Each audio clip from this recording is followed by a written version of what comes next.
Beyond the City by Sir Arthur Conan Doyle. Chapter 1. The Newcomers.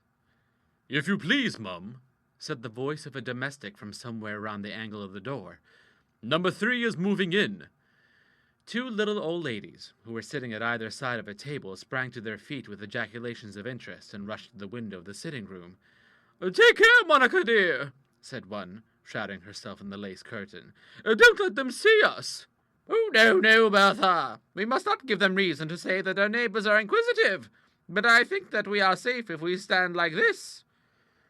The open window looked out upon a sloping lawn, well trimmed and pleasant, with fuzzy rose bushes and a star-shaped bed of sweet william. It was bounded by a low wooden fence, which screened it off from a broad, modern, new-metalled road. At the other side of this road were 3 large, detached, deep-bodied villas with peaky eaves and small wooden balconies, each standing in its own little square of grass and of flowers. All 3 were equally new, but numbers 1 and 2 were curtained and sedate, with a human, sociable look to them, while number 3, with yawning door and unkempt garden, had apparently only just received its furniture and made itself ready for its occupants. A 4-wheeler had driven up to the gate, and it was at this that the old ladies, peeping out bird-like from behind their curtains, directed an eager and questioning gaze. The cabman had descended, and the passengers within were handing out the articles which they desired him to carry up to the house. He stood red-faced and blinking, with his crooked arms outstretched, while a male hand protruding from the window kept piling upon him a series of articles, the sight of which filled the curious old ladies with bewilderment. "My goodness me!" cried Monica, the smaller, the drier, and the more wizened of the pair. "What do you call that, Bertha? It looks to me like 4 batter puddings." "Those are what young men box each other with," said Bertha, with a conscious air of superior worldly knowledge. "And those?" 2 great bottle-shaped pieces of yellow shining wood had been heaped upon the cabman. "Oh, I don't know what those are," confessed Bertha. Indian clubs had never before obtruded themselves upon her peaceful and very feminine existence. These mysterious articles were followed, however, by others which were more within their range of comprehension, by a pair of dumbbells, a purple cricket bag, a set of golf clubs, and a tennis racket. Finally, when the cabman, all top-heavy and bristling, had staggered off up the garden path, there emerged in a very leisurely way from the cab a big, powerfully built young man, with a bullpup under one arm and a pink sporting paper in his hand. The paper he crammed into the pocket of his light yellow dust coat, and extended his hand as if to assist someone else from the vehicle.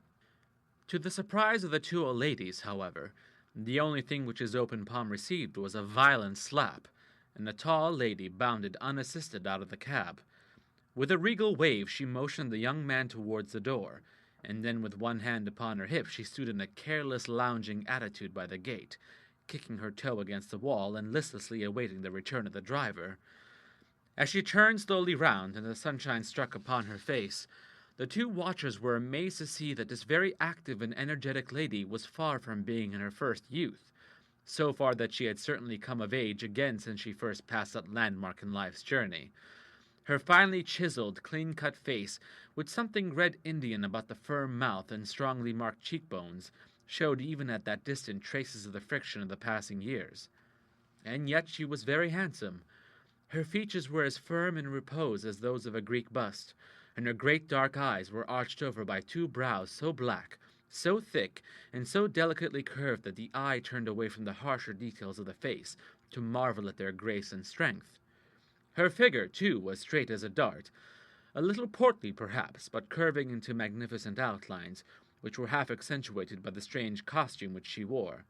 Her hair, black but plentifully shot with grey, was brushed plainly back from her high forehead, and was gathered under a small round felt hat, like that of a man, with 1 sprig of feather in the band as a concession to her sex. A double-breasted jacket of some dark frieze-like material fitted closely to her figure, while her straight blue skirt, untrimmed and ungathered, was cut so short that the lower curve of her finely turned legs was plainly visible beneath it, terminating in a pair of broad, flat, low-heeled and square-toed shoes. Such was the lady who lounged at the gate of number 3, under the curious eye of her 2 opposite neighbors. But if her conduct and appearance had already somehow jarred upon their limited and precise sense of the fitness of things, what were they to think of the next little act in this tableau vivant? The cabman, red and heavy-jowled, had come back from his labours, and held out his hand for his fare. The lady passed him a coin. There was a moment of mumbling and gesticulating, and suddenly she had him with both hands by the red cravat which girt his neck, and was shaking him as a terrier with a rat. Right across the pavement she thrust him, and, pushing him up against the wheel, she banged his head several times against the side of his own vehicle. "Can I be of any use to you, aunt?" asked the large youth, framing himself in the open doorway. "Not the slightest," panted the enraged lady. "There, you low blackguard! That will teach you to be impertinent to a lady!" The cabman looked helplessly about him with a bewildered, questioning gaze, as one to whom alone of all men this unheard of and extraordinary thing had happened. Then, rubbing his head, he mounted slowly onto the box and drove away with an uptossed hand appealing to the universe. The lady smoothed down her dress, pushed back her hair under her little felt hat, and strode in through the hall door, which was closed behind her. As with a whisk her short skirts vanished into the darkness, the two spectators, Miss Bertha and Miss Monica Williams, sat looking at each other in speechless amazement. For 50 years they had peeped through that little window and across that trim garden, but never yet had such a sight as this come to confound them. "I wish," said Monica at last, "that we had kept the field." "I am sure I wish we had," answered her sister. End of chapter. Read by Fadi Akhtar for Lit to Go on the web at fcit.usf.edu.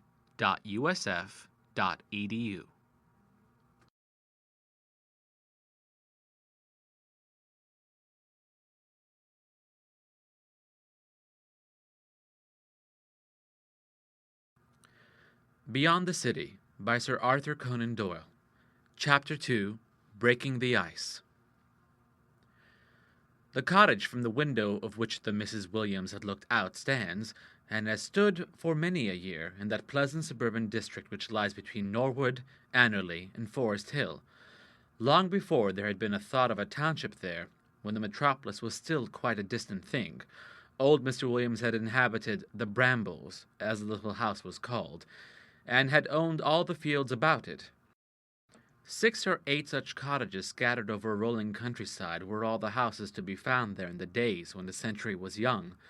From afar, when the breeze came from the north, the dull, low roar of the great city might be heard, like the breaking of the tide of life, while along the horizon might be seen the dim curtain of smoke, the grim spray which that tide threw up. Gradually, however, as the years passed, the city had thrown out a long brick feeler here and there, curving, extending, and coalescing until at last the little cottages had been gripped round by these red tentacles, and had been absorbed to make room for the modern villa. Field by field, the estate of old Mr. Williams had been sold to the speculative builder, and had borne rich crops of snug suburban dwellings, arranged in curving crescents and tree-lined avenues. The father had passed away before his cottage was entirely bricked round it, but his 2 daughters, to whom the property had descended, lived to see the last vestige of country taken from them. For years they had clung to the one field which faced their windows, and it was only after much argument and many heartburnings that they had at last consented that it should share the fate of the others.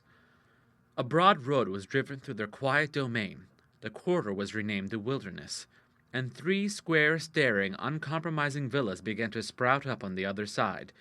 With sore hearts, the 2 shy little old maids watched their steady progress, and speculated as to what fashion of neighbors chance would bring into the little nook which had always been their own. And at last they were all 3 finished.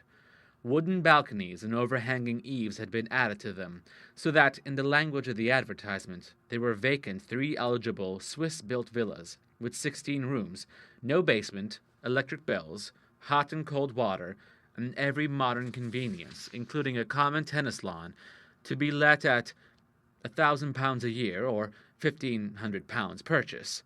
So tempting an offer did not remain long open. Within a few weeks the card had vanished from number 1, and it was known that Admiral Hay Denver, V.C., C.B., with Mrs. Hay Denver and their only son, were about to move into it. The news brought peace to the hearts of the Williams sisters. They had lived with a settled conviction that some wild, impossible colony, some shouting, singing family of madcaps would break in upon their peace.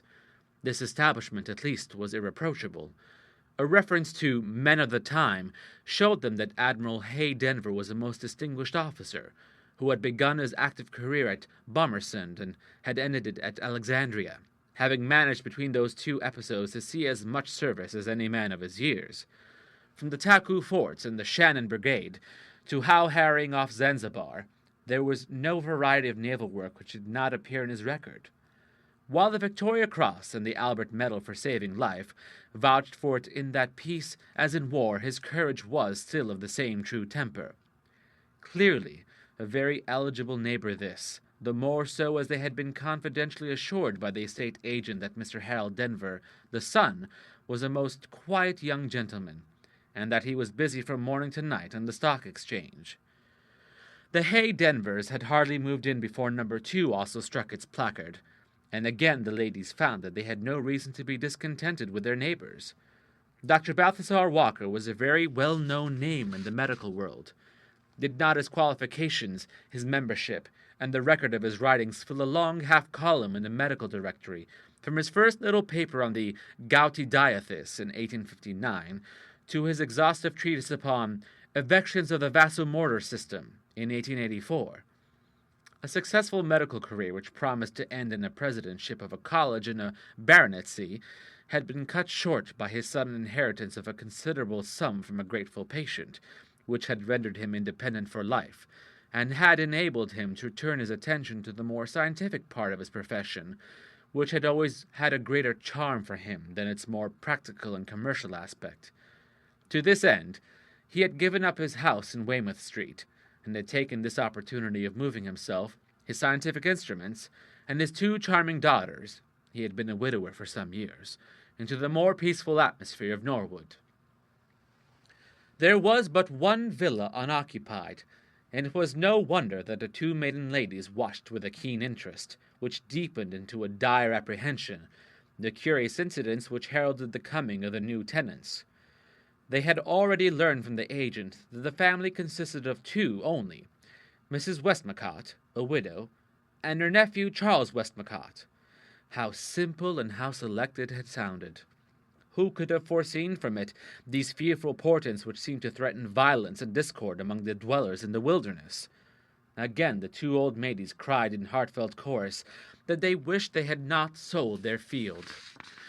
"Well, at least, Monica," remarked Bertha, as they sat over their teacups that afternoon, "however strange these people may be, it is our duty to be as polite to them as to the others."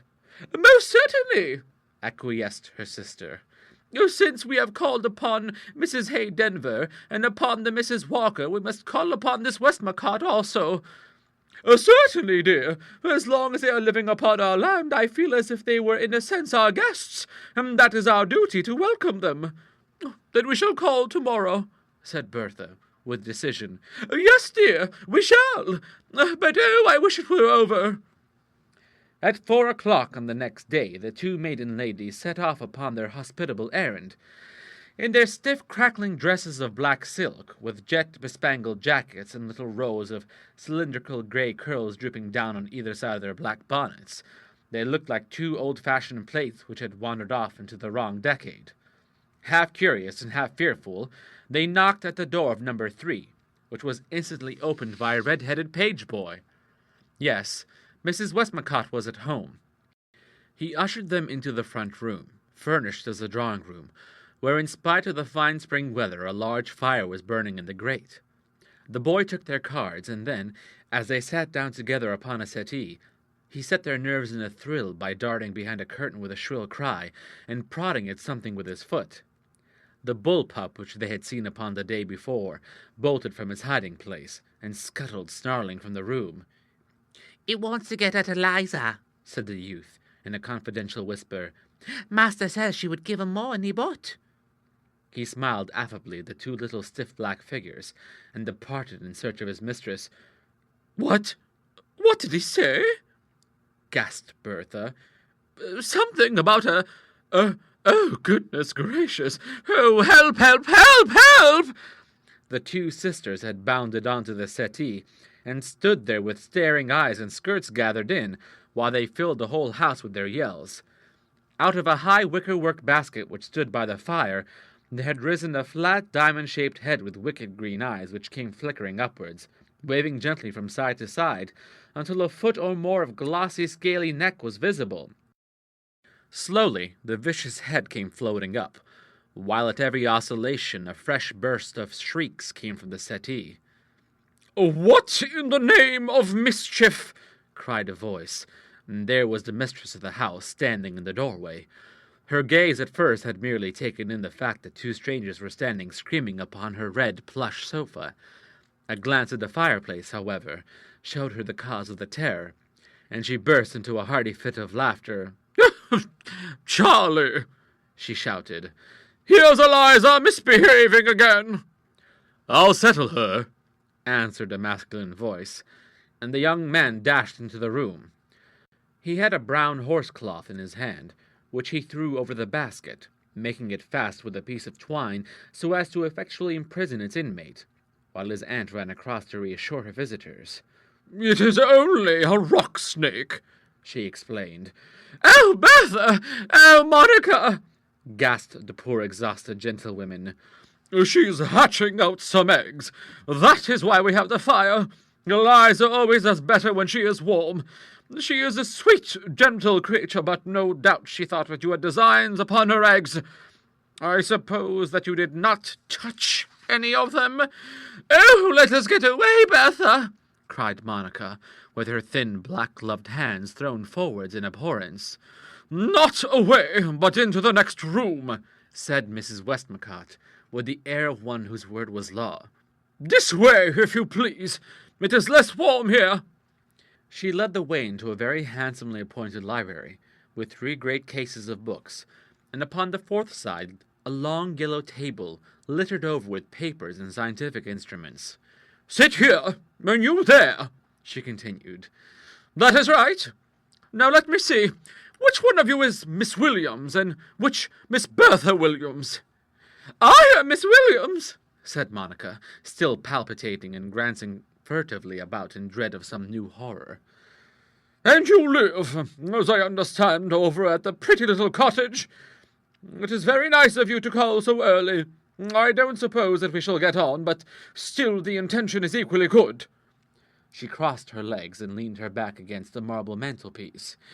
"We thought that perhaps we might be of some assistance," said Bertha, timidly.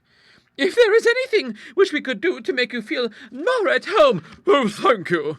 I am too old a traveller to feel anything but at home wherever I go. I have just come back from a few months in the Marquesas Islands, where I had a very pleasant visit. That was where I got Eliza. In many respects, the Marquesas Islands now lead the world." "Dear me!" ejaculated Miss Williams. "In what respect?" "In the relation of the sexes. They have worked out the great problem upon their own lines, and their isolated geographical position has helped them to come to a conclusion of their own.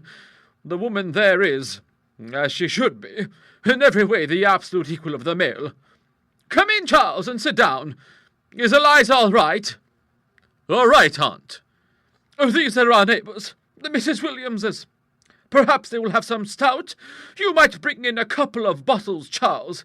"No, thank you, none for us," cried her 2 visitors, earnestly.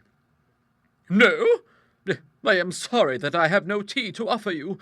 I look upon the subserviency of woman as largely due to her abandoning nutritious drinks and invigorating exercises to the male. I do neither." She picked up a pair of 15-pound dumbbells from beside the fireplace and swung them lightly about her head. "You see what may be done on stout," said she. "But don't you think," the elder Miss Williams suggested timidly, "don't you think, Mrs. Westmacott, that woman has a mission of her own?" The lady of the house dropped her dumbbells with a crash upon the floor. "The old cant!" she cried. "The old shibboleth! What is this mission which is reserved for woman? No, that is humble, that is mean, that is soul-killing, that is so contemptible and so ill-paid that none other will touch it. Oh, that is woman's mission. And who imposed these limitations upon her? Who cooped her up within this narrow sphere? Was it Providence? Was it nature? No, it was the arch-enemy. It was man. Oh, I say, auntie, drawled her nephew. It was man, Charles. It was you and your fellows. I say that woman is a colossal monument to the selfishness of man. What is all this boasted chivalry, these fine words and vague phrases?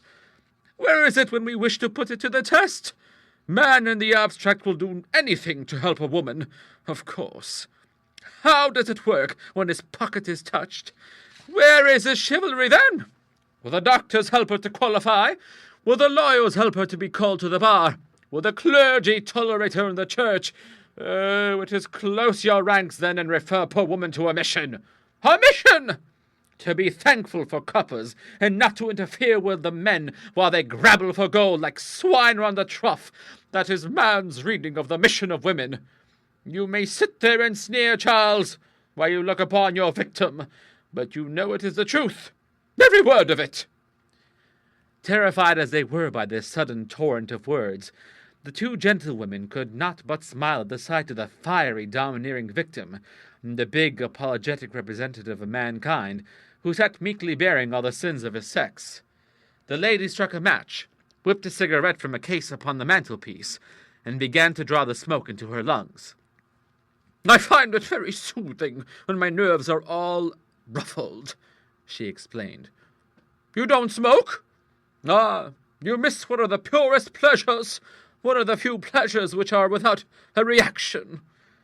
Miss Williams smoothed out her silken lap. It is a pleasure, she said, with some approach to self-assertion, which Bertha and I are rather too old-fashioned to enjoy. No doubt. It would probably make you very ill if you attempted it.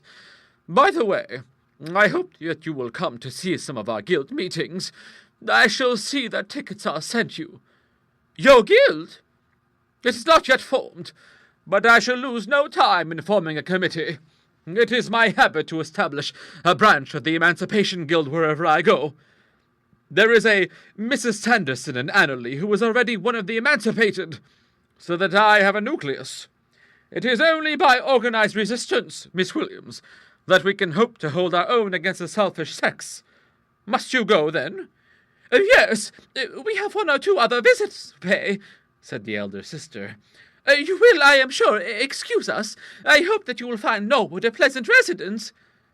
All places are to me simply a battlefield, she answered, gripping first one and then the other with a grip which crumpled up their little fingers.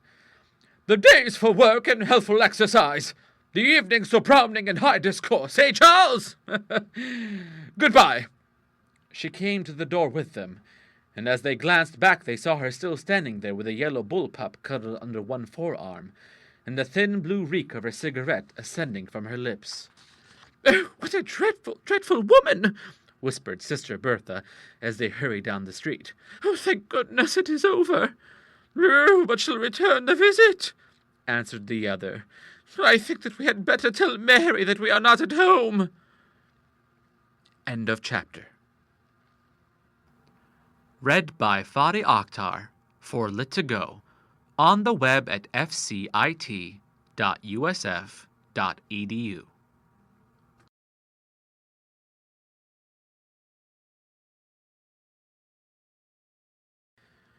Beyond the City by Sir Arthur Conan Doyle. Chapter 3. Dwellers in the Wilderness. How deeply are our destinies influenced by the most trifling causes. Had the unknown builder who erected and owned these new villas contented himself by simply building each within its own grounds, it is probable that these three small groups of people would have remained hardly conscious of each other's existence, and that there would have been no opportunity for that action and reaction which is here set forth. But there was a common link to bind them together. To single himself out from all other Norwood builders, the landlord had devised and laid out a common lawn tennis ground, which stretched behind the houses with taut stretched net, green close-cropped sward, and widespread whitewashed lines. Hither, in search of that hard exercise which is as necessary as air or food to the English temperament, came young Hay Denver when released from the toil of the city. Hither, too, came Dr. Walker and his two fair daughters, Clara and Ida, and hither also, champions of the lawn, came the short-skirted, muscular widow and her athletic nephew. Ere the summer was gone, they knew each other in this quiet nook as they might not have done after years of a stiffer and more formal acquaintance. And especially to the Admiral and the Doctor were this closer intimacy and companionship of value. Each had a void in his life, as every man must have who with unexhausted strength steps out of the great race, but each by his society might help to fill up that of his neighbor. It is true that they had not much in common, but that is sometimes an aid rather than a bar to friendship. Each had been an enthusiast in his profession, and had retained all his interest in it. The doctor still read from cover to cover his Lancet and his medical journal, attended all professional gatherings, worked himself into an alternate state of exaltation and depression over the results of the election of officers, and reserved for himself a den of his own, in which before rows of little round bottles full of glycerin, Canadian balsam, and staining agents he still cut sections with a microtome, and peeped through his long, brass, old-fashioned microscope at the arcana of nature. With his typical face, clean-shaven on lip and chin, with a firm mouth and a strong jaw, a steady eye and two little white fluffs of whiskers, he could never be taken for anything but what he was, a high-class British medical consultant of the age of 50, or perhaps just a year or two older. The doctor, in his heyday, had been cool over great things, but now, in his retirement, he was fussy over trifles.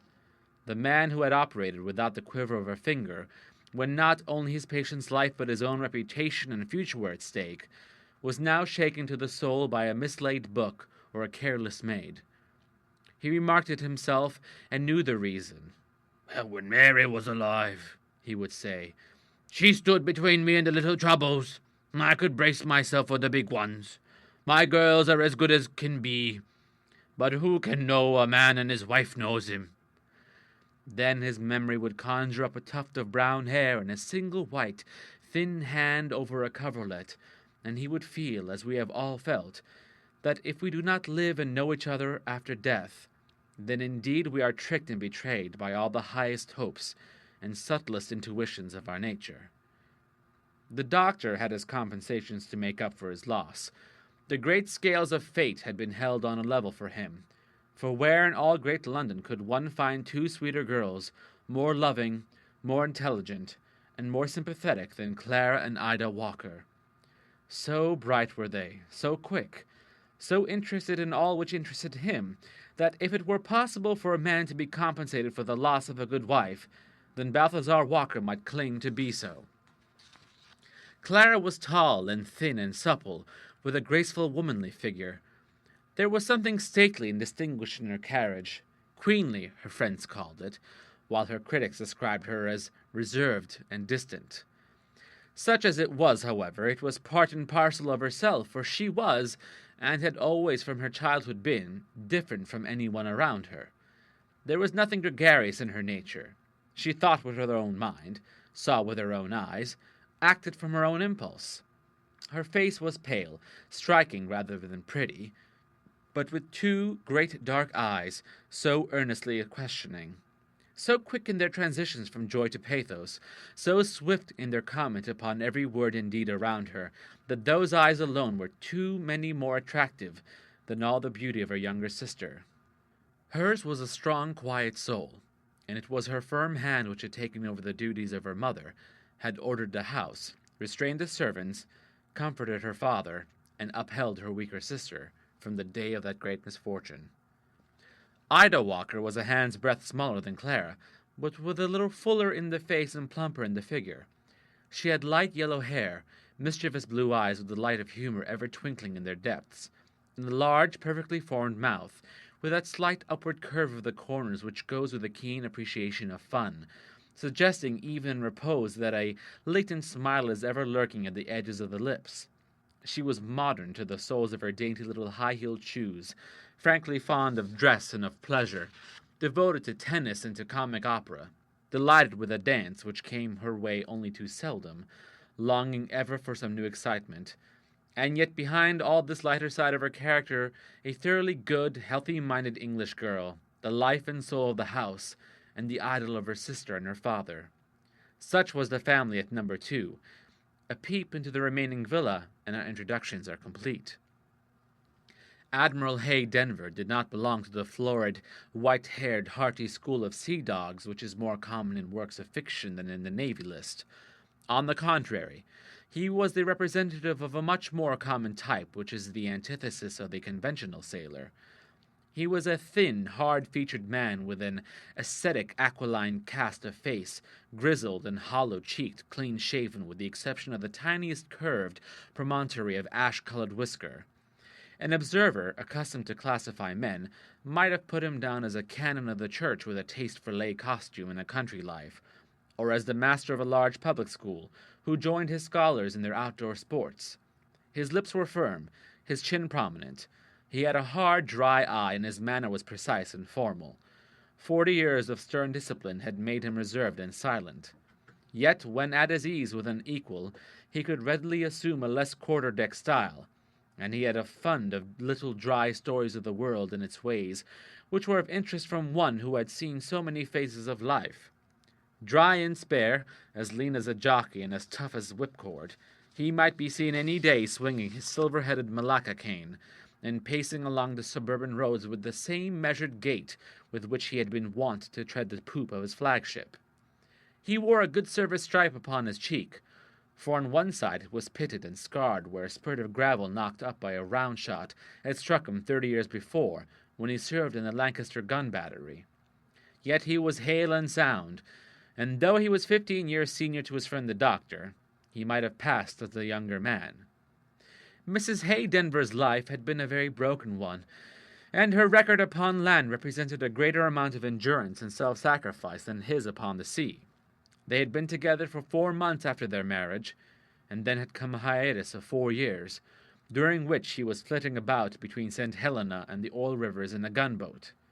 Then came a blessed year of peace and domesticity, to be followed by 9 years, with only a 3 months break-up, 5 upon the Pacific Ocean, and 4 on the East Indian. After that was a respite in the shape of 5 years in the Channel Squadron, with periodical runs home, and then again he was off to the Mediterranean for 3 years, and to Halifax for 4. Now at last, however, this old married couple, who were still almost strangers to one another, had come together in Norwood, where if their short day had been checkered and broken, the evening at least promised to be sweet and mellow. In person, Mrs. Hay Denver was tall and stout, with a bright, round, ruddy-cheeked face still pretty, with a gracious, matronly comeliness.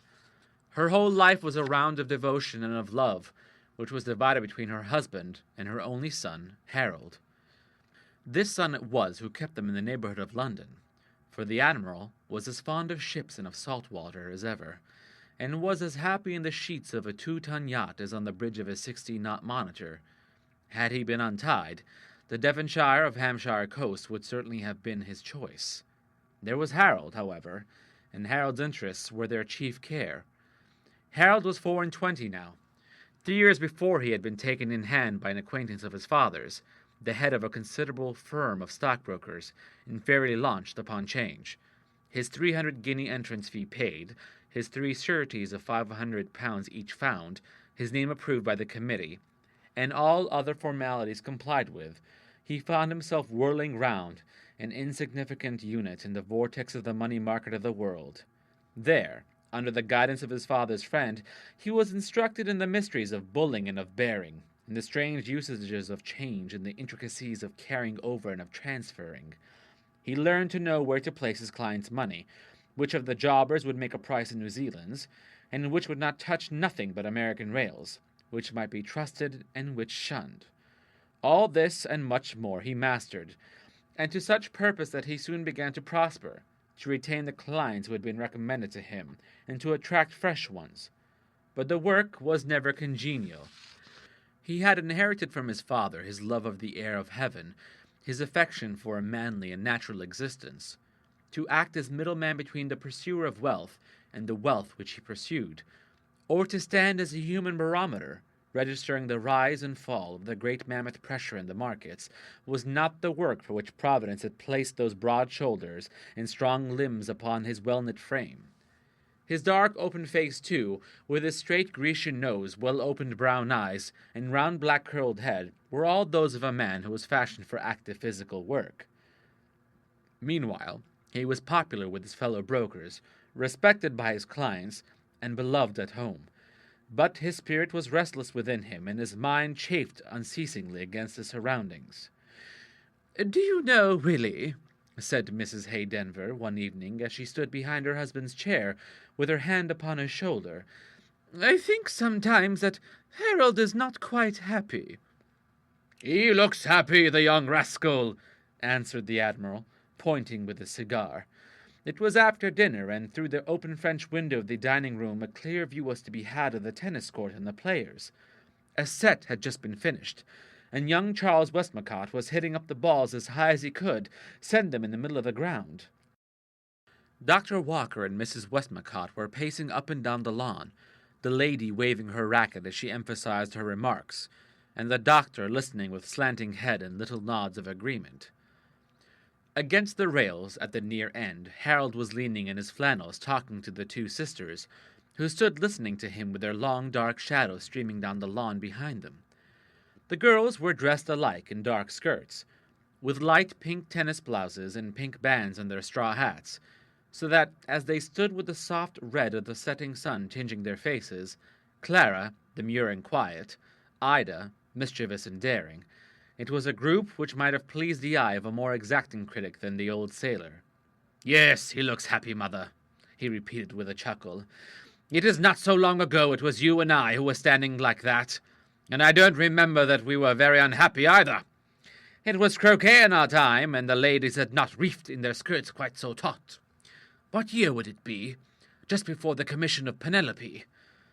Mrs. Hay Denver ran her fingers through his grizzled hair. "It was when you came back in the Antelope, just before you got your step." "Oh, the old Antelope! What a clipper she was! She could sail 2 points nearer the wind than anything of her tonnage in the service.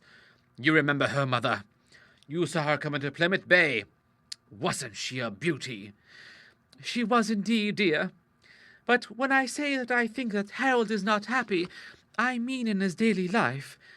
Has it never struck you how thoughtful he is at times, and how absent-minded?" "In love, perhaps, the young dog. He seems to have found snug moorings now at any rate." "I think that it is very likely that you are right, Willie," answered the mother seriously. "But which of them?" "I cannot tell." "Well, they are very charming girls, both of them. But as long as he hangs in the wind between the two, it cannot be serious. After all, the boy is 24, and he made £500 last year. He is better able to marry than I was when I was lieutenant." "I think that we can see now which it is," remarked the observant mother. Charles Westmacott had ceased to knock the tennis balls about, and was chatting with Clara Walker, while Ida and Harold Denver were still talking by the railing with little outbursts of laughter. Presently a fresh set was formed, and Dr. Walker, the odd man out, came through the wicket gate and strolled up the garden walk. "Good evening, Mrs. Hay Denver," said he, raising his broad straw hat. "May I come in?" "Good evening, Doctor. Pray do." "Try one of these," said the Admiral, holding out his cigar case. "They are not bad. I got them on the Mosquito Coast. I was thinking of signaling to you, but you seem so very happy out there." "Oh, Mrs. Westmacott is a very clever woman," said the doctor, lighting the cigar. "By the way, you spoke about the Mosquito Coast just now. Did you see much of the Hyla when you were out there?" "No such name on the list," answered the seaman with decision. "There's the Hydra, a Hybrid defense turret ship, but she never leaves the home waters." The doctor laughed. "We live in 2 separate worlds," said he. "The Hyla's a little green tree frog, and Beale has founded some of his views on protoplasm upon the appearance of its nerve cells. It is a subject in which I take an interest." There were vermin of all sorts in the woods. When I've been on river service, I have heard it at night, like the engine room, when you are on the measured mile. You can't sleep for the piping and croaking and chirping. Great Scott! What a woman that is! She was across the lawn in 3 jumps. She would have made a captain of the fort up in the old days. She is a very remarkable woman. A very cranky one. A very sensible one in some things, remarked Mrs. Hay-Denver. Look at that now, cried the Admiral, with a lunge of his forefinger at the doctor. You mark my words, Walker. If we don't look out, that woman will raise a mutiny with her preaching. Here's my wife disaffected already, and your girls will be no better. We must combine, man, or there's an end of all discipline. No doubt she is a little excessive in her views, said the doctor, but in the main I think she does. Bravo, doctor, cried the lady. What? Turn traitor to your sex? We'll court-martial you as a deserter. Oh, she is quite right. The professions are not sufficiently open to women. They are still far too much circumscribed in their employments. There are feeble folk, the women who have to work for their bread, poor, unorganized, timid, taking as a favor what they might demand as a right. That is why their case is not more constantly before the public. For if their cry for redress was as great as their grievance, it would fill the world to the exclusion of all others. It is all very well for us to be courteous to the rich, the refined, those to whom life is already made easy. It is a mere form, a trick of manner. If we are truly courteous, we shall stoop to lift up struggling womanhood when she really needs our help, when it is life and death to her whether she has it or not, and then to cant about it being unwomanly to work in the higher professions. It is womanly enough to starve, but womanly to use the brains which God has given them. Is it not a monstrous contention? The Admiral chuckled. You are like one of those phonographs, Walker, said he. You have had all this talked into you, and now you are reeling it off again. It's rank mutiny, every word of it. For man has his duties, and woman has hers, but they are as separate as their natures are. I suppose that we shall have a woman hoisting her pennant on the flagship presently, and taking command of the Channel Squadron. Well, you have a woman on the throne taking command of the whole nation, remarked his wife, and everybody is agreed that she does it better than any of the men. The Admiral was somewhat staggered by his home thrust. That's quite another thing, said he. You should come to the next meeting. I am to take the chair. I have just promised Mrs. Westmacott that I will do so. But it has turned chilly, and it is time that the girls were indoors. Good night. I shall look out for you after breakfast for our constitutional, Admiral. The old sailor looked after his friend with a twinkle in his eyes. How old is he, Mother? About 50, I think. And Mrs. Westmacott? I heard that she was 43. The Admiral rubbed his hands and shook with amusement. We'll find one of these days that 3 and 2 make 1, said he. I'll bet you a new bonnet on it, Mother. End of chapter. Read by Fadi Akhtar for Lit2Go on the web at fcit.usf.edu.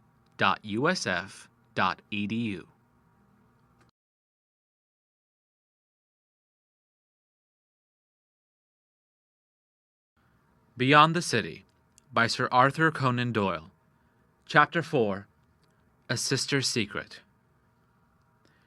Tell me, Miss Walker, you know how things should be. What would you say was a good profession for a young man of 26, who has had no education worth speaking about, and who is not very quick by nature? The speaker was Charles Westmacott, and the time, this same summer evening in the tennis ground, though the shadows had fallen now and the game had been abandoned. The girl glanced up at him, amused and surprised. Do you mean yourself? Precisely. But how could I tell? I have no one to advise me. I believe that you could do it better than anyone. I feel confidence in your opinion.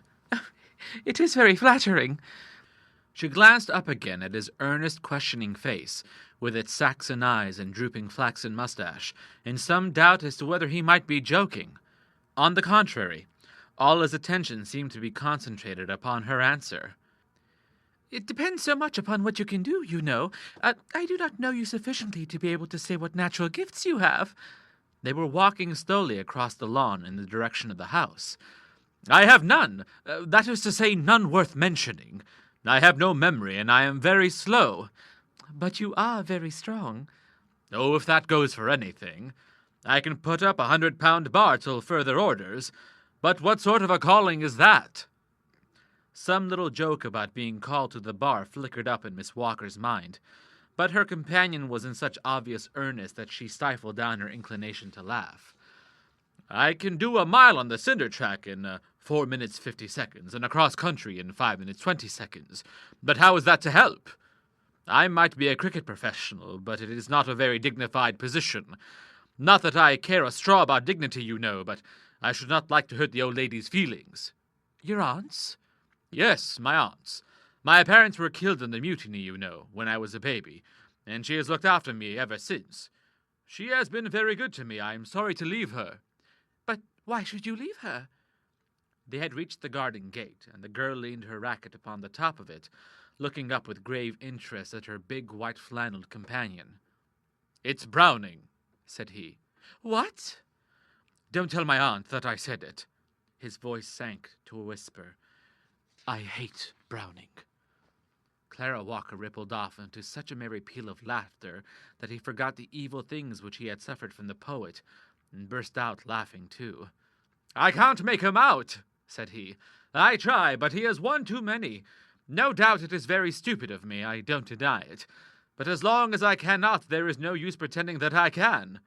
And then, of course, she feels hurt, for she is very fond of him and likes to read him aloud in the evening. She is reading a piece now, Pippa Passes, and I assure you, Miss Walker, that I don't even know what the title means. You must think me a dreadful fool." "But surely he is not so incomprehensible as all that," she said, as an attempt at encouragement. "He is very bad. There are some things, you know, which are fine. That Ride of the Three Dutchmen and Uvriel and others. They are all right. But there was a piece we read last week. The first line stumped my aunt, and it takes a good deal to do that, for she rides very straight. Setebos and Setebos and Setebos. That was the line." "It sounds like a charm." "No, it is a gentleman's name. 3 gentlemen, I thought at first, but my aunt says 1. Then he goes, 'Thinketh he dwelleth in the light of the moon.' It was a very trying piece." Clara Walker laughed again. "You must not think of leaving your aunt," she said. "Think how lonely she would be without you." "Well, yes, I have thought of that. But you must remember that my aunt is to all intents hardly middle-aged, and a very eligible person. I don't think that her dislike to mankind extends to individuals. She might form new ties, and then I should be a third wheel in the coach. It was all very well as long as I was only a boy, when her first husband was alive." "But, good gracious, you don't mean that Mrs. Westmacott is going to marry again?" gasped Clara. The young man glanced down at her with a question in his eyes. "Oh, it is only a remote possibility, you know," said he. "Still, of course, it might happen, and I should like to know what I ought to turn my hand to." "I wish I could help you," said Clara, "but I really know very little about such things. However, I could talk to my father, who knows a very great deal of the world." "I wish you would. I should be so glad if you would." "Then I certainly will. And now I must say good night, Mr. Westmacott, for Papa will be wondering where I am." "Good night, Miss Walker." He pulled off his flannel cap and stalked away through the gathering darkness. Clara had imagined that they had been the last on the lawn, but, looking back from the steps which led up to the French windows, she saw 2 dark figures moving across towards the house. As they came nearer, she could distinguish that they were Harold Denver and his sister Ida. The murmur of their voices rose up to her ears, and then the musical little childlike laugh, which she knew so well. "I am so delighted," she heard her sister say. "So pleased and so proud. I had no idea of it. Your words were such a surprise and such a joy to me. Oh, I am so glad." "Is that you, Ida?" "Oh, there is Clara. I must go in, Mr. Denver. Good night." There were a few whispered words, a laugh from Ida, and a good night, Miss Walker, out of the darkness. Clara took her sister's hand, and they passed together through the long folding window. The doctor had gone into his study, and the dining room was empty. A single small red lamp upon the sideboard was reflected tenfold by the plate about it, and the mahogany beneath it, though its single wick cast but a feeble light into the large, dimly shadowed room. Ida danced off to the big central lamp, but Clara put her hand upon her arm. "I rather like this quiet light," said she. "Why should we not have a chat?" She sat in the doctor's large red plush chair, and her sister cuddled down upon the footstool at her feet, glancing up at her elder with a smile upon her lips and a mischievous gleam in her eyes. There was a shade of anxiety in Clara's face, which cleared away as she gazed into her sister's frank blue eyes. "Have you anything to tell me, dear?" she asked. Ida gave a little pout and shrugged to her shoulder. "The Solicitor General then opened a case for the prosecution," said she. "You are going to cross-examine me, Clara, don't deny it. I do wish you would have that grey satin foulard of yours done up. With a little trimming and a new white vest, it would look as good as new, and it really is very dowdy." "You were quite late upon the lawn," said the inexorable Clara. "Yes, I was rather. So were you. Have you anything to tell me?" She broke away into her merry musical laugh. "I was chatting with Mr. Westmacott." "And I was chatting with Mr. Denver. By the way, Clara, now tell me truly, what do you think of Mr. Denver? Do you like him? Honestly now?" "I like him very much indeed. I think that he is one of the most gentlemanly, modest, manly young men that I have ever known. So now, dear, have you nothing to tell me?" Clara smoothed down her sister's golden hair with a motherly gesture, and stooped her face to catch the expected confidence. She could wish nothing better than that Ida should be the wife of Harold Denver, and from the words which she had overheard as they left the lawn that evening, she could not doubt that there was some understanding between them. But there came no confession from Ida, only the same mischievous smile and amused gleam in her deep blue eyes. "That grey foulard dress," she began. "Oh, you little tease! Come now, I will ask you what you have just asked me. Do you like Harold Denver?" "Oh, he is a darling." "Ida!"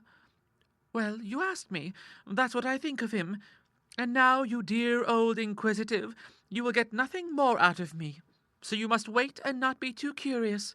I'm going off to see what Papa is doing." She sprang to her feet, threw her arms round her sister's neck, gave her a final squeeze, and was gone. A chorus from Olivette, sung in her clear contralto, grew fainter and fainter until it ended in the slam of a distant door. But Clara Walker still sat in the dim-lit room with her chin upon her hands, and her dreamy eyes looking out into the gathering gloom. It was the duty of her, a maiden, to play the part of a mother, to guide another in paths which her own steps had not yet trodden. Since her mother died, not a thought had been given to herself. All was for her father and her sister. In her own eyes, she was herself very plain, and she knew that her manner was often ungracious when she would most wish to be gracious.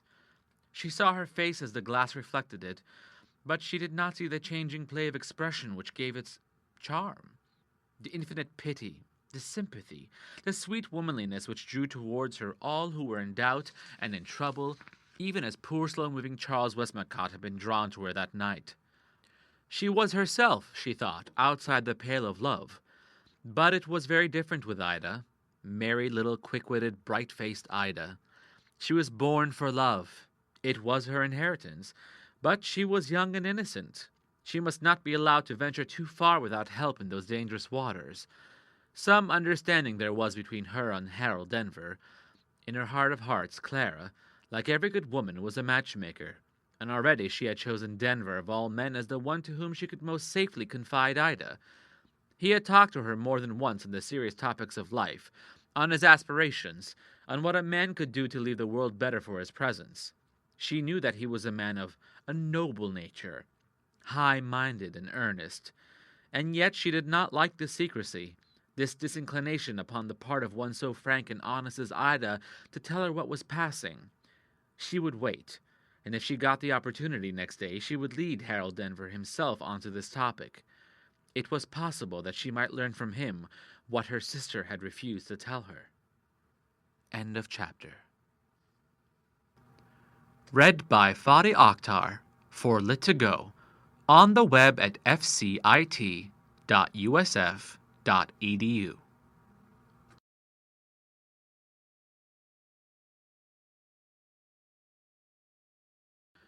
Beyond the City by Sir Arthur Conan Doyle. Chapter 5. A Naval Conquest.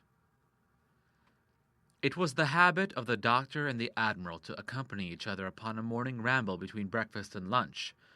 The dwellers in those quiet tree-lined roads were accustomed to see the two figures, the long, thin, austere seaman, and the short, bustling, tweed-clad physician, pass and repass with such regularity that a stopped clock had been reset by them.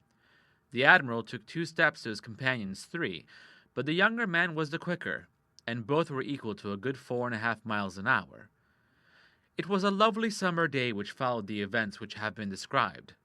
The sky was of the deepest blue, with a few white, fleecy clouds drifting lazily across it, and the air was filled with the low drone of insects, or with a sudden sharper note as bee or blue-fly shot past with its quivering, long-drawn hum, like an insect tuning fork. As the friends topped each rise which leads up to the Crystal Palace, they could see the dun clouds of London stretching along the northern skyline, with spire or dome breaking through the low-lying haze. The admiral was in high spirits, for the Morning Post had brought good news to his son. "It is wonderful, Walker," he was saying. "Positively wonderful, the way that boy of mine has gone ahead during the last 3 years. We heard from Pearson today. Pearson is the senior partner, you know, and my boy the junior. Pearson and Denver the firm. Cunning old dog is Pearson, as cute and as greedy as a Rio shark. Yet he goes off for a fortnight's leave and puts my boy in full charge, with all that immense business in his hands and a free hand to do what he likes with it. How's that for confidence? And he only 3 years upon change. Oh, anyone would confide in him. His face is a surety," said the doctor. "Go on, Walker." The admiral dug his elbow at him. "You know my weak side. Still, it's truth all the same. I've been blessed with a good wife and a good son, and maybe I relish them more for having been cut off from them so long. I have much to be thankful for." "And so have I. The best 2 girls that ever stepped. There's Clara, who has learned up as much medicine as would give her the LSA, simply in order that she may sympathize with me and my work. Oh, but hello! What is this coming along?" "Oh, drawing in wind astern!" cried the admiral. 14 knots if it's 1. Why, by George, it is that woman." A rolling cloud of yellow dust had streamed round the curve of the road, and from the heart of it had emerged a high tandem tricycle flying along at a breakneck pace. In front sat Mrs. Westmacott, clad in a heather tweed pea-jacket, a skirt which just passed her knees, and a pair of thick gaiters of the same material. She had a great bundle of red papers under her arm, while Charles, who sat behind her, clad in Norfolk jacket and knickerbockers, bore a similar roll protruding from either pocket. Even as they watched, the pair eased up. The lady sprang off and paled one of her bills upon the garden railing of an empty house, and then jumping onto her seat again was about to hurry onwards when her nephew drew her attention to the 2 gentlemen upon the footpath. "Oh, now, I really didn't see you," said she, taking a few turns of the treadle and steering the machine across to them. "Is it not a beautiful morning?" "Lovely," answered the doctor. "You seem to be very busy." "I am very busy." She pointed to the colored paper, which still fluttered from the railing. "We have been pushing our propaganda, you see. Charles and I have been at it since 7 o'clock. It is about our meeting. I wish it to be a great success, see?" She smoothed out one of the bills, and the doctor read his own name in great black letters across the bottom. "We don't forget our chairman, you see. Everybody is coming. Those dear little old maids opposite the Williamses held out for some time, but I have their promise now. Admiral, I am sure that you wish us well." "I wish you no harm, ma'am." "You will come on the platform?" I'll be, No, I don't think I can do that." "To our meeting, then?" No, ma'am. I don't go out after dinner." "Oh, yes, you will come. I will call in if I may, and chat it over with you when you come home. We have not breakfast yet. Goodbye." There was a whir of wheels, and the yellow cloud rolled away down the road again. By some legerdemain, the admiral found that he was clutching in his right hand one of the obnoxious bills. He crumpled it up and threw it into the roadway. "I'd be hanged if I go, Walker," said he, as he resumed his walk. I'd never been hustled into doing a thing yet, whether by woman or man." "I am not a betting man," answered the doctor, "but I rather think that the odds are in your favor of your going." The Admiral had hardly got home, and had just seated himself in his dining-room, when the attack upon him was renewed. He was slowly and lovingly unfolding the Times preparatory to the long read which led up to luncheon, and had even got so far as to fasten his gold pince-nez onto his thin, high-bridged nose, when he heard a crunching of gravel, and looking over the top of his paper saw Mrs. Westmacott coming up the garden walk. She was still dressed in the singular costume which offended the sailor's old-fashioned notions of propriety, but he could not deny, as he looked at her, that she was a very fine woman. In many climes he looked upon women of all shades and ages, but never upon a more clear-cut, handsome face, nor a more erect, supple, and womanly figure. He ceased to glower as he gazed upon her, and the frown smoothed away from his rugged brow. "May I come in?" said she, framing herself in the open window, with a background of green sward and blue sky. "I feel like an invader deep in an enemy's country." "It was a very welcome invasion, ma'am," said he, clearing his throat and pulling at his high collar. "Try this garden chair. What is there that I can do for you? Shall I ring and let Mrs. Denver know that you are here?" "Pray do not trouble, Admiral. I only looked in with reference to our little chat this morning. I wish you would give us your powerful support at our coming meeting for the improvement of the condition of woman." "No, ma'am, I can't do that." He pursed up his lips and shook his grizzled head. "And why not?" "Against my principles, ma'am." "But why?" "Because woman has her duties and man has his. I may be old-fashioned, but that is my view. Why, what is the world coming to? I was saying to Dr. Walker only last night that we shall have a woman wanting to command the Channel Fleet next." "That is one of the few professions which cannot be improved," said Mrs. Westmacott, with her sweetest smile. "Poor woman must still look to man for protection." "I don't like these newfangled ideas, ma'am. I tell you honestly that I don't. I like discipline, and I think everyone is the better for it. Women have got a great deal which they had not in the days of our fathers. They have universities all for themselves, I am told, and there are women doctors, I hear. Surely they should rest contented. What more can they want?" "You are a sailor, and sailors are always chivalrous. If you could see how things really are, you would change your opinion. What are the poor things to do? There are so many of them, and so few things to which they can turn their hands. Governesses? But there are hardly any situations. Music and drawing? There is not 1 in 50 who has any special talent in that direction. Medicine? It is still surrounded with difficulties for women, and it takes many years and a small fortune to qualify. Nursing? It is hard work, ill-paid, and none but the strongest can stand it. What would you have them do then, Admiral? Sit down and starve? Oh, tut-tut! It is not so bad as that." "The pressure is terrible. Advertise for a lady companion at 10 shillings a week, which is less than a cook's wage, and see how many answers you get. There is no hope, no outlook for these struggling thousands. Life is a dull, sordid struggle, leading down to a cheerless old age.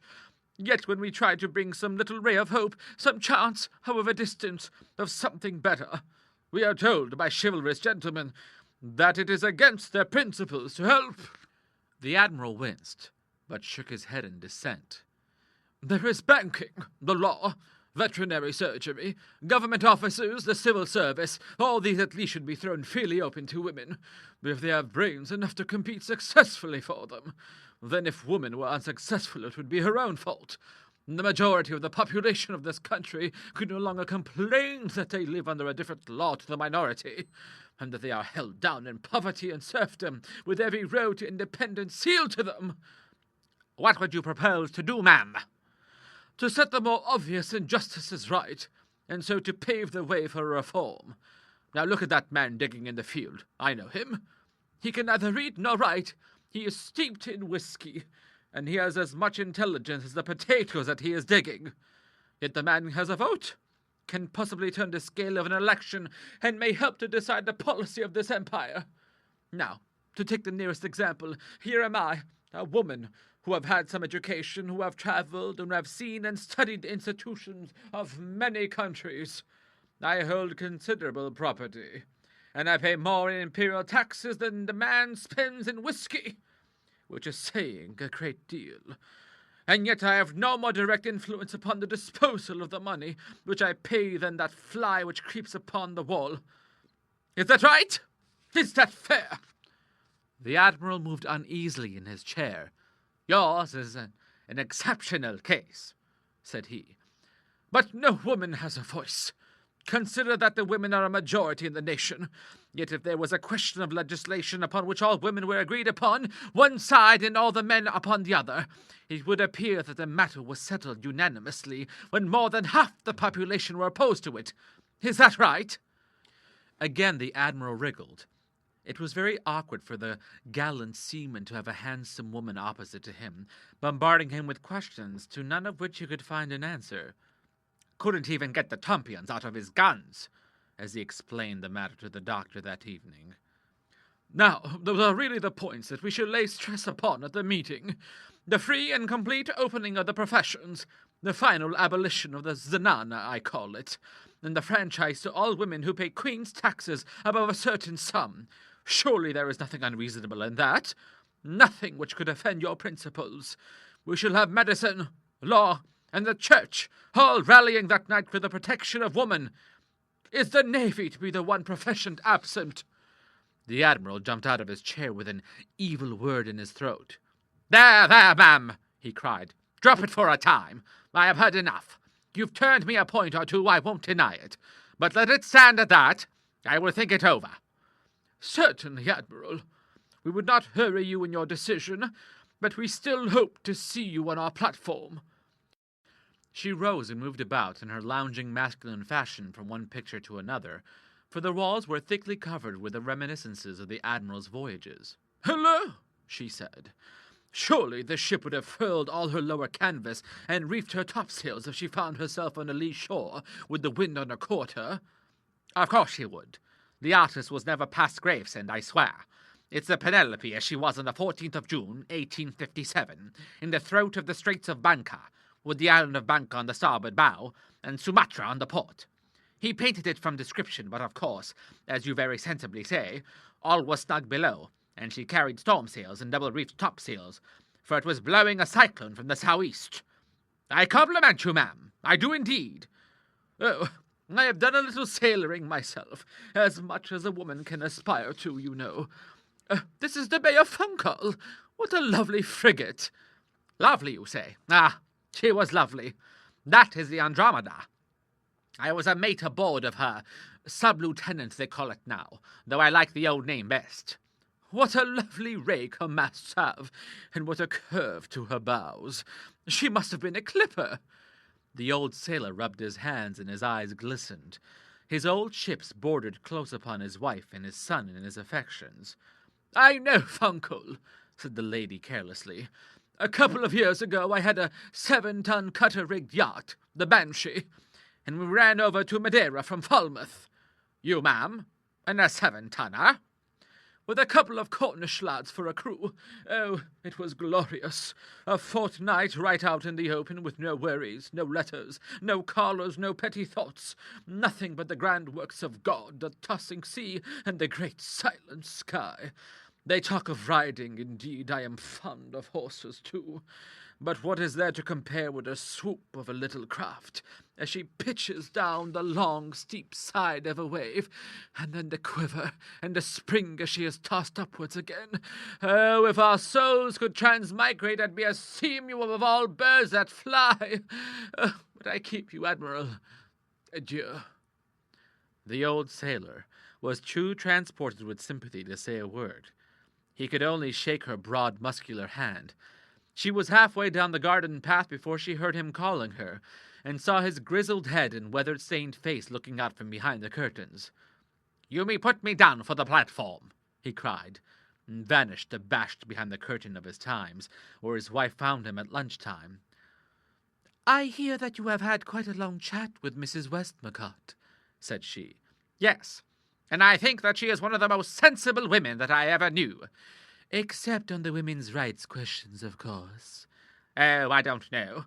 She had a good deal to say for herself on that also. In fact, Mother, I have taken a platform ticket for her meeting. End of chapter. Read by Fadi Akhtar for Lit2Go on the web at fcit.usf.edu.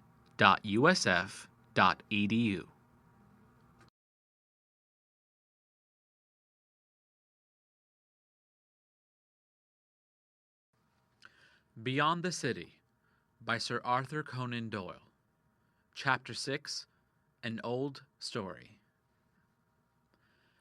But this was not to be the only eventful conversation which Mrs. Westmacott held that day, nor was the Admiral the only person in the wilderness who was destined to find his opinions considerably changed. 2 neighboring families, the Winslows from Annerley and the Cumberbatches from Gypsy Hill, had been invited to tennis by Mrs. Westmacott, and the lawn was busy in the evening with the blazers of the young men and the bright dresses of the girls. To the older people, sitting around in their wicker-work garden chairs, the darting, stooping, springing white figures, the sweep of skirts and the twinkle of canvas shoes, the click of the rackets and the sharp whiz of the balls, with the continual 15 love, 15 all of the marker, made up a merry and exhilarating scene. To see their sons and daughters so flushed and healthy and happy gave them also a reflected glow, and it was hard to say who had most pleasure from the game, those who played or those who watched.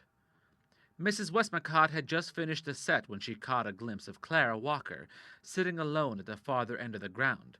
She ran down the court, cleared the net to the amazement of the visitors, and seated herself beside her.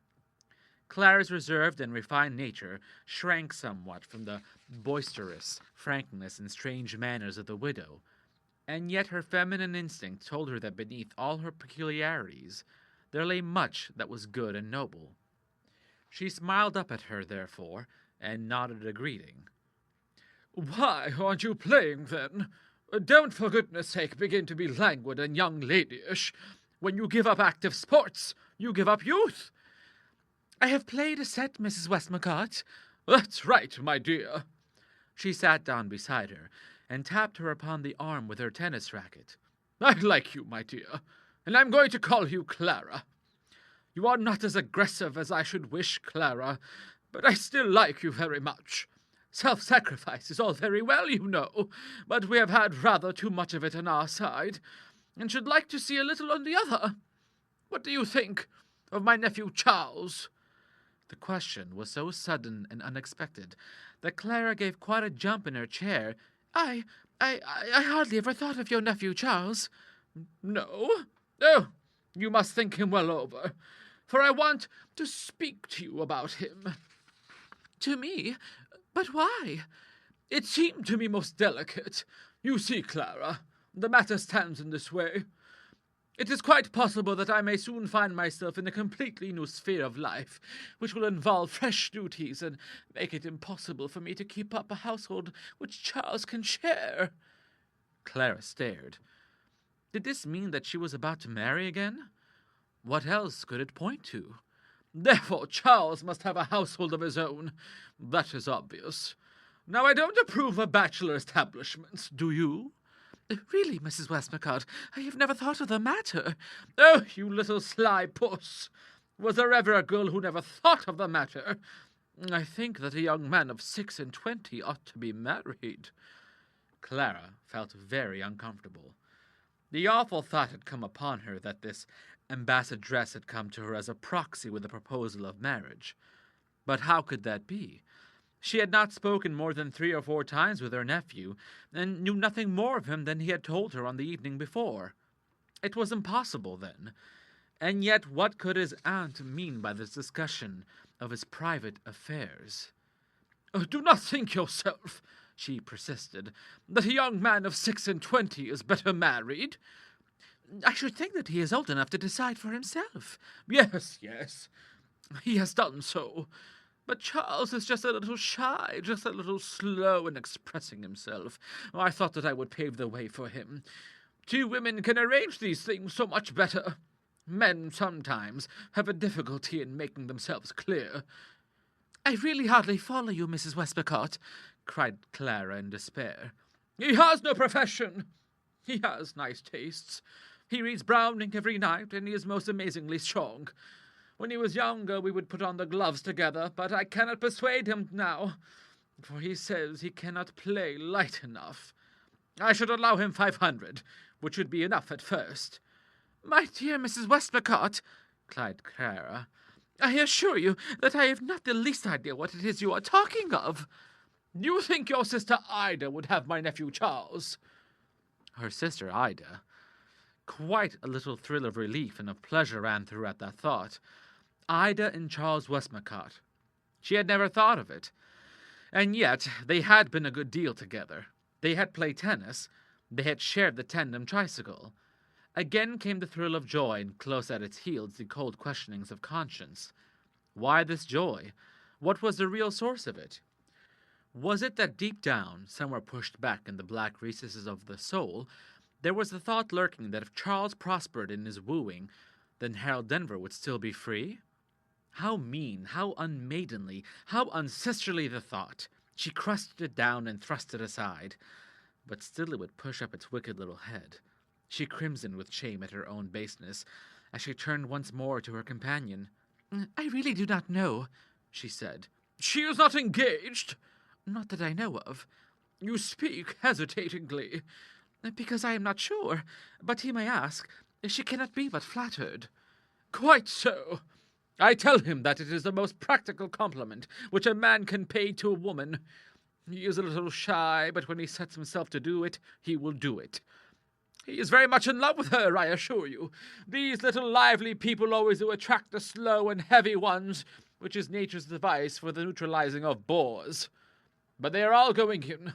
I think, if you will allow me, that I will just take the opportunity to tell him that, as far as you know, there is no positive obstacle in the way." "As far as I know," Clara repeated, as the widow moved away to where the players were grouped round the net, or sauntering slowly towards the house. She rose to follow her, but her head was in a whirl with new thoughts, and she sat down again. Which would be best for Ida, Harold or Charles? She thought it over with as much solitude as a mother who plans for her only child. Harold had seemed to her to be in many ways the noblest and the best young man whom she had known. If ever she was to love a man, it would be such a man as that. But she must not think of herself. She had reason to believe that both these men loved her sister. Which would be best for her? But perhaps the matter was already decided. She could not forget the scrap of conversation which she had heard the night before, nor the secret which her sister had refused to confide to her. If Ida would not tell her, there was but one person who could.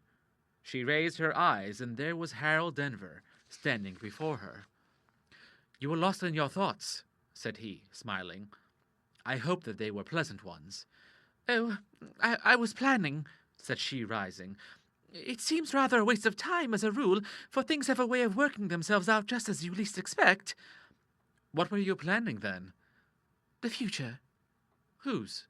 "Oh, my own and Ida's." "And was I included in your joint futures?" "I hope all our friends were included." "Don't go in," said he, as she began to move slowly towards the house. "I wanted to have a word. Let us stroll up and down the lawn. Perhaps you are cold. If you are, I could bring you out a shawl." "Oh, no, I am not cold." "I was speaking to your sister Ida last night." She noticed that there was a slight quiver in his voice, and glancing up at his dark, clear-cut face, she saw that he was very grave. She felt that it was settled, that he had come to ask her for her sister's hand. "She is a charming girl," said he, after a pause. "Indeed she is," cried Clara warmly. "and no one who has not lived with her and known her intimately can tell how charming and good she is. She is like a sunbeam in the house." "No one who is not good could be so absolutely happy as she seems to be. Heaven's last gift, I think, is a mind so pure, and a spirit so high that it is unable even to see what is impure and evil in the world around us. For as long as we can see it, how can we truly be happy?" "She has a deeper side, also. She does not turn it to the world, and it is not natural that she would, for she is very young. But she thinks and has aspirations of her own." "You cannot admire her for more than I do. Indeed, Miss Walker, I only ask to be brought into nearer relationship with her, and to feel that there is a permanent bond between us." It had come at last. For a moment her heart was numbed within her, and then a flood of sisterly love carried all before it.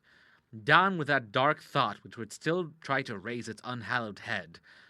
She turned to Harold with sparkling eyes and words of pleasure upon her lips. "I should wish to be near and dear to both of you," said he, as he took her hand. "I should wish Ida to be my sister, and you my wife." She said nothing. She only stood looking at him with parted lips and great, dark, questioning eyes. The lawn had vanished away, the sloping gardens, the brick villas, the darkening sky with half a pale moon beginning to show over the chimney-tops. All was gone, and she was only conscious of a dark, earnest, pleading face, and of a voice far away, disconnected from herself, the voice of a man telling a woman how he loved her. He was unhappy, said the voice. His life was a void. There was but one thing that could save him. He had come to the parting of the ways. Here lay happiness and honor, and all that was high and noble. There lay the soul-killing round, the lonely life, the base pursuit of money, the sordid, selfish aims. He needed but the hand of the woman that he loved to lead him into the better path. And how he loved her his life would show. He loved her for her sweetness, for her womanliness, for her strength. He had need of her. Would she not come to him? And then of a sudden, as she listened, it came home to her that the man was Harold Denver, and that she was the woman, and that all God's work was very beautiful. The green sward beneath her feet, the rustling leaves, the long orange lashes in the western sky. She spoke. She scarce knew what the broken words were, but she saw the light of joy shine out of his face, and her hand was still in his as they wandered amid the twilight. They said no more now, but only wandered and felt each other's presence. All was fresh around them, familiar and yet new, tinged with the beauty of their new-found happiness. "Did you not know it before?" he asked. "I did not dare to think it." "What a mask of ice I must wear! How could a man feel as I have done without showing it? Your sister at least knew." "Ida?" "It was last night. She began to praise you. I said what I felt, and then in an instant it was all out." "But what could you see in me? Oh, I do pray that you may not repent it." The gentle heart was ruffled amid its joy by the thought of its own unworthiness. "Repent it? I feel that I am a saved man. You do not know how degrading the city life is, how debasing and yet how absorbing. Money forever clinks in your ear. You can think of nothing else. From the bottom of my heart I hate it, and yet how can I draw back without bringing grief to my dear old father? There was but one way in which I could defy the taint, and that was by having a home influence so pure and so high that it may brace me up against all that draws me down. I have felt that influence already. I know that when I am talking to you I am a better man. It is you who must go with me through life, or I must walk forever alone." "Oh, Harold, I am so happy." Still they wandered amid the darkening shadows, while one by one the stars peeped out in the blue-black sky above them. At last, a chill night wind blew up from the east, and brought them back to the realities of life. "You must go in. You will be cold." "My father will wonder where I am. Shall I say anything to him?" "If you like, my darling, or I will be in the morning. I must tell my mother tonight. I know how delighted she will be." "I do hope so." "Let me take you up to the garden path. It is so dark. Your lamp is not lit yet. There is the window. Till tomorrow, then, dearest." "Till tomorrow, Harold." "My own darling." He stooped, and their lips met for the first time. Then as she pushed open the folding windows, she heard his quick, firm steps as it passed down the gravelled path. A lamp was lit as she entered the room, and there was Ida, dancing about like a mischievous little fairy in front of her. "And have you anything to tell me?" she asked with a solemn face. Then, suddenly throwing her arms round her sister's neck, "Oh, you dear, dear old Clara! I am so pleased. I am so pleased." End of chapter. Read by Fadi Akhtar for Lit2Go on the web at fcit.usf.edu.